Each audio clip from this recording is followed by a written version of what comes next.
দহৰ বাবে মই আহিছো ওলাই, মোৰ দেশৰ মাটিত গান গাবলৈ সদায়। ভাৰতৰে পূৰ্ব দিশৰ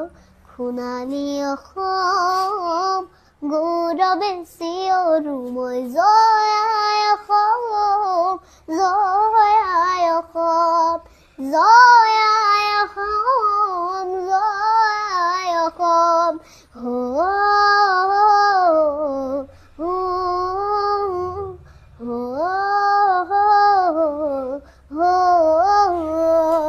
কোলা কোলা ডালবোৰে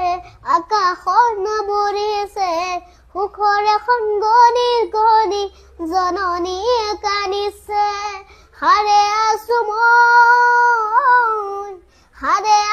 মই আৰু কত জনমৰ, দহৰ বাবে মই আহিছো ওলাই, মোৰ দেশৰ মাটিত গান গাবলৈ সদায়। ভাৰতৰে পূৰ্ব দিশৰ সোণালী অসম, গৌৰৱে চিঞৰো মই জয় আই অসম, জয় আই অসম, জয় আই অসম, জয়। প্ৰথমে ৰাজীৱ হদিয়া ফাউণ্ডেশ্যনৰ তৰফৰ পৰা সংবাদ মাধ্যমৰ সকলো বন্ধুবৰ্গক সন্মান সহকাৰে আদৰণি জনাইছোঁ। আজি ইয়াত সমবেত হ'ব খুজিছোঁ এইটো কাৰণেই, আমাৰ ন্যাসৰ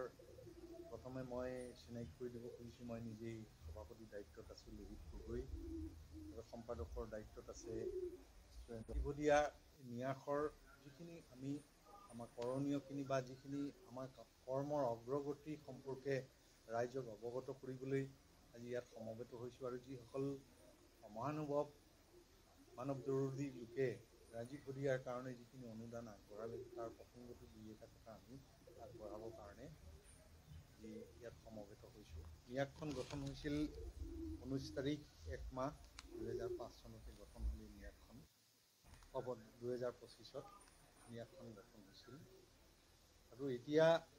ন্যাসৰ জৰিয়তে প্ৰথমতে আমি অৱগত কৰিব খুজিছোঁ 18,580 টকা, 3,18,580 টকা। ইয়াৰে ভিতৰতে নগদ ধন তাতে জমা দিছিল, নগদ ধনৰ জমা আছে 34,080 টকা, 34,080 টকা। এই 34,080 টকাটো এই 3,18,880 টকাৰ ভিতৰতে এই বস্তুটো হেৰি হৈ আছে। তাৰ ভিতৰত আকৌ 75,000 টকা কাকপথাৰৰ 75,000 টকা আমাৰ যিখিনি হেৰি বিক্ৰী হৈছিল, মেগাজিন বিক্ৰী হৈছিল, মেগাজিন বিক্ৰী হোৱাৰ পইচাখিনিও আমাৰ এইটো একাউণ্টত সদ্যহতে জমা হোৱা নাই। বিশেষ এটা কাৰণত আমি সেইটো ৰাজহুৱা কৰিম পিছত। তাৰপিছত আকৌ আমাৰ হাতত কাকপথাৰৰ যুৱ সমাজে ৰাইজে একত্ৰিত হৈ তেওঁলোকৰ অনুদান হিচাপে 75,000 টকা এটা নগদ ন্যাসৰ নামত তেওঁলোকে একাউণ্টত জমা দিছে। তাৰপিছত আহিলে কানৈ কলেজৰ তৰফৰ পৰা, ডিব্ৰুগড় কানৈ মহাবিদ্যালয়ৰ তৰফৰ পৰা 50,000 টকা এটা তেখেতলোকে ৰাজীৱহদীয়াৰ যিখিনি গীত, সেই গীতখিনিক কিতাপ আকাৰত, গীতৰ সংকলন আকাৰত প্ৰকাশ কৰিবৰ কাৰণে তেখেতলোকে 50,000 টকা এটা আমালৈ আগবঢ়াইছে। তাৰপিছত সন্মানীয় বিধায়ক সুৰেণ ফুকন ডাঙৰীয়াই 50,000 টকা এটা, 51 টকা সুৰেণ ফুকন ডাঙৰীয়াই 51,000 টকা তেখেতে জমা কৰিছে। পইচাটো আমাৰ চেক যোগে দিয়াৰ কাৰণে একাউণ্টত এতিয়াও জমা হোৱা নাই, সেই বস্তুটো আপোনালোকক অৱগত কৰিছোঁ। জমা হ'লে আমাৰ জমা ধনৰ পৰিমাণ আৰু বৃদ্ধি হ'ব। তাৰপিছত মেগাজিন বিক্ৰী কৰি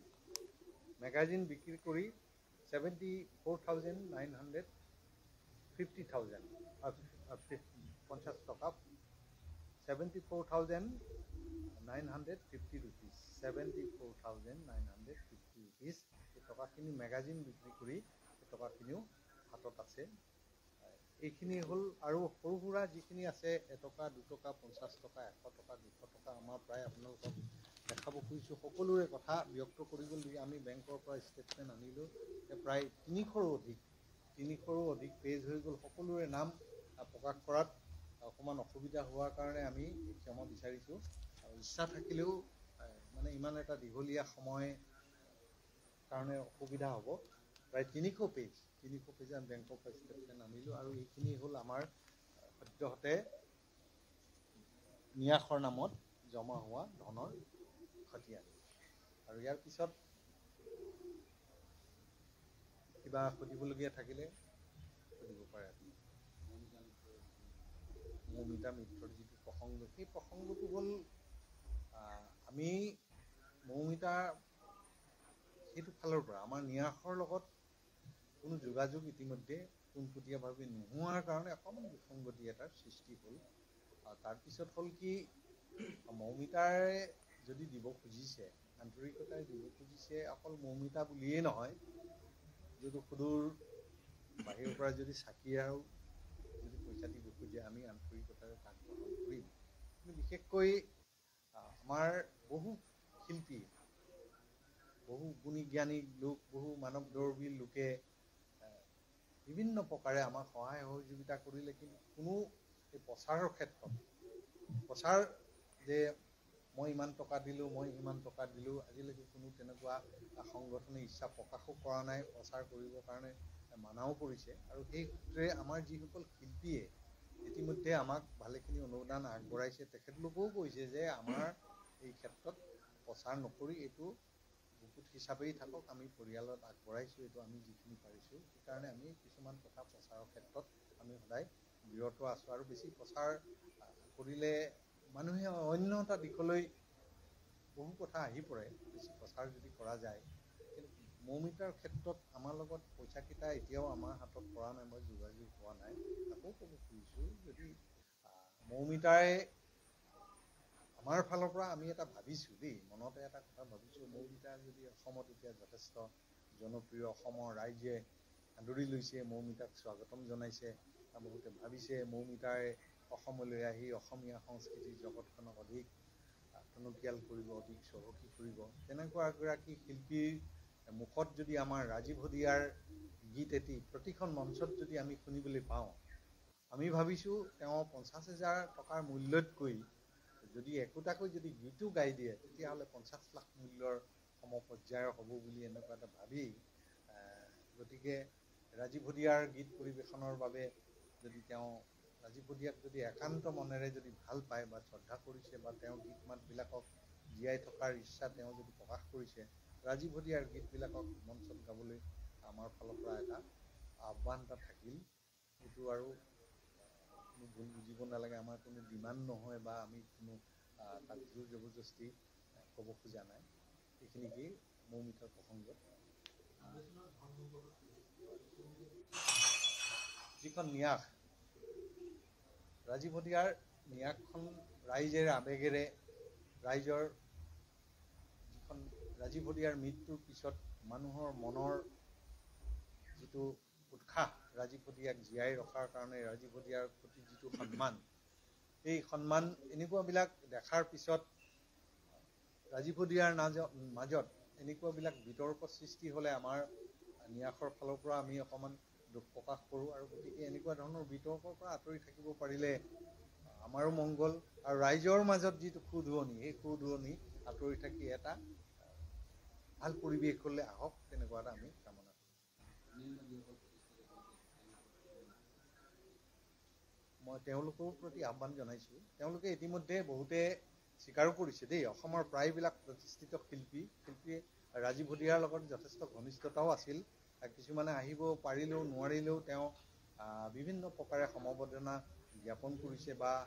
দুই এটা অনুদান নিজে আহিব নোৱাৰিলেও পৰিয়ালৰ হাতত যি পাৰিছে সেইখিনি তেওঁলোকে আহি ইয়াত জমা দি গৈছে সৰু সিদিনা বিপিন চাওডাঙো আহি গৈছে মহেন্দ্ৰ হাজৰিকাও আহি গৈছে সকলোৱে আহি তেওঁৰ ওচৰত ৰাজীৱ হদিয়াৰ প্ৰসংগত সহমতি প্ৰকাশ কৰি গৈছে হয়